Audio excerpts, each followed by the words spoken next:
melainkan ketiga tempat. Sebab Nabi SAW kata, la tashuddur rihal illa ila salasati masajid. Jangan kamu bersungguh-sungguh melakukan pengembaraan melainkan kepada 3 masjid. Hadis yang diriwayatkan oleh Imam Al-Bukhari, iaitu dah Al-Masjidil Haram, Masjidi hadza wal Masjidil Aqsa. Masjidil Haram, Masjid Kuning dan Masjid Al-Aqsa. Kalau nak mengembara di atas nak kembara ibadat, tak ada, melainkan 3 ni kata. Siapa yang kata? Siapa yang kata? Nabi. Kok tuan-tuan kata duduk, saya ni nak buat kembara ibadat, menuju ke Masjid Bangkok untuk beribadat di sana. Tak ada pasal. Tuan-tuan padan dengan tuan-tuan pergi sembahyang di masjid tuan-tuan di rumah kampung tuan-tuan. Kerana tidak ada beza antara masjid tersebut dengan masjid kampung kita. Kau kata kita buat kembara, buat keluar belanja kerana nak pergi duduk beriktikaf di masjid di India, Pakistan ke Bangladesh. Tak ada pasal. Tapi kalau kita kata kita pergi sana sebab di sana ada guru duk mengajar, di sini tak ada, itu ada pasal lah. Pasal kita pergi cari ilmu. Tapi kalau di atas masjid bizati, masjid tu sendiri tak ada. Melainkan yang lain daripada semua masjid ni 3 masjid. Masjid apa? Kalau kita kata aku nak pergi masjid tikah masjid Nabi ya, ada pasal. Sebab pahala duduk masjid Nabi tak sama dengan pahala duduk masjid kampung kita. Tapi pahala pergi duduk di masjid di India dengan pahala duduk di masjid kampung kita sama atau tidak? Sama. Dua-dua masjid tu bukan Nabi bina. Bukan ada apa Nabi bagi kata masjid India lebih daripada masjid Malaysia, tak ada. Hal yang sama Ibn Taimiyah kata, kalau satu orang mengembara daripada jauh untuk pergi hanya menziarahi kubur Nabi, maka itu tidak ada benda yang disyariatkan. Tapi kalau nak ziarah masjid Nabi, disuruhlah. Tapi kalau nak menziarah kubur di atas untuk mengingati Allah, kata Nabi kata ala fazuruhal an, maka ziarahlah kubur kerana itu mengingatkan pada akhirat. Ziarahlah, tak ada masalah lah. Kalau pergi jumpa kubur Nabi, orang ziarah kerana nak mengingatkan kepada perjuangan Rasulullah, tak apalah. Tapi kembara atas arahan disunatkan kita ini mengembara pergi ke masjid Nabi, tak ada. Bahkan Nabi kata la tattakhidu qabri masjidah, jangan kamu ambil kubur aku buat masjid. Nabi tak nak bagi. Sebab tu kita tak semayang dalam kawasan kubur Nabi tu. Maka itu yang Ibn Taimiyah kata. Jadi kau satu orang kata nak pergi Madinah, jangan kata saya nak pergi Madinah pergi kubur Nabi. Jangan kata macam tu. Saya nak pergi Madinah kerana nak pergi masjid Nabi. Kita kebetulan ataupun dah kubur Nabi ada di situ, maka kita ziarahlah kubur Rasulullah. Kalau orang tak ziarah kubur Rasulullah, dia berselawat kepada Nabi, dia tak ziarah kubur, masa dia pergi umrah, sah ataupun tak umrah dia? Sah. Berdosakah dia pergi kubur Nabi, masjid Nabi, tak ziarah kubur Nabi? Tak berdosa. Tapi kalau dengan ziarah itu boleh mengingatkan dia kepada perjuangan Nabi, memberikan semangat untuk dia ikut Nabi, tak apalah dia ziarah. Itu yang Ibn Taimiyah kata. Jadi pokok-pokok ni kita mampu pergi, kita kata Ibn Taimiyah, dia akan beli pokok kita.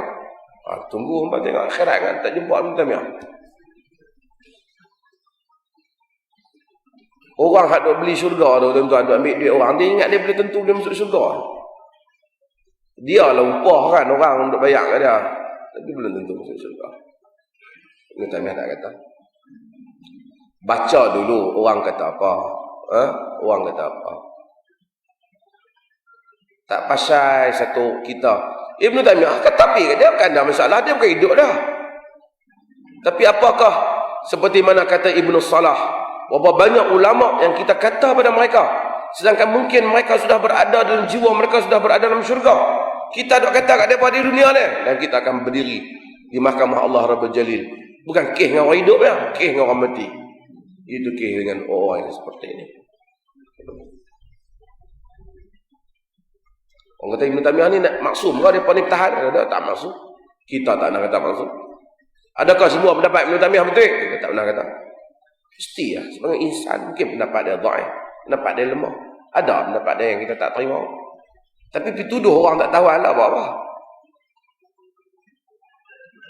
Ada soalan?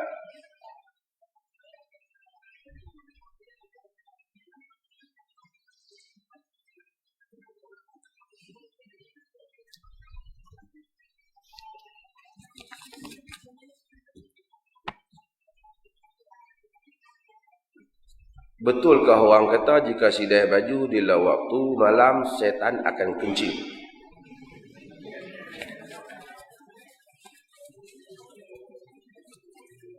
Setan tak kencing.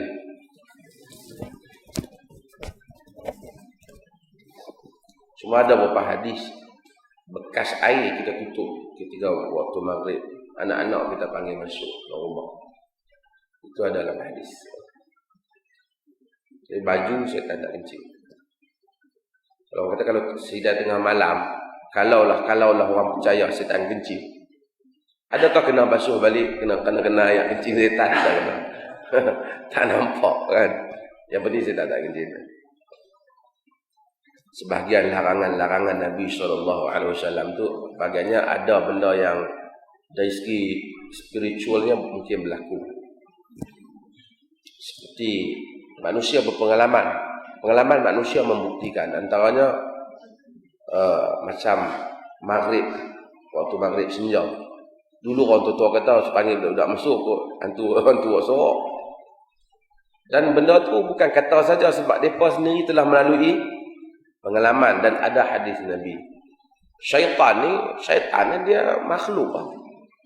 Bukan kata syaitan ni apa pelik sangat, dia makhluk. Dia jahat. Dan dia biasa mungkin untuk boleh buat benda bagi kacau hidup manusia. Yang tu ya. Bukanlah setan tu macam dengan waris jari hantu langsir yang tak. Dia sebenarnya jenis-jenis setan lah. Tapi bila kita duk pergi reka lagi tambah, dia jadi pelik lagi lah kita. Tapi yang pentingnya kita elak benda-benda ni.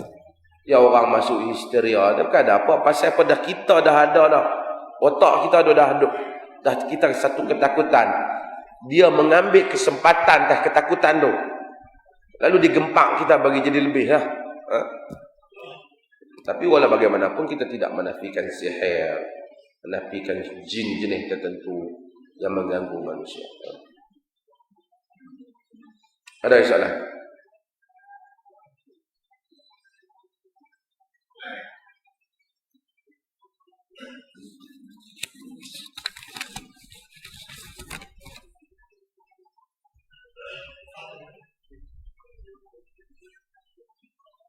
Bagaimana riwayat yang didakwa oleh pengikut-pengikut sufi tentang Sayyidina Ali mentakwilkan ayat mutasyabihat? Ayat mutasyabihat ni bukan saja yang pertama, ada sebahagian ayat-ayat yang tertentu daripada riwayat yang ada di kalangan ahli sunnah wal jamaah juga. Ada sahabat yang kadang-kadang mentakwilkan, hatta Al-Bukhari beberapa ayat. Sebahagian yang disandarkan kepada Ali tidak benar, sebahagian yang daripada Syiah, tapi sebahagian yang disandarkan kepada Ibnu Abbas ada kebenarannya. Dia mentakwilkan beberapa ayat mutasyabih. Sebahagian mereka tak mentakwilkannya. Ayat-ayat mutasyabihat yang seperti ini, yang lebih baik ialah kita sebenarnya tidak membahaskan dia berlebih-lebihan. Tetapi mereka tidak meluaskan takwil itu seperti mana orang kemudian.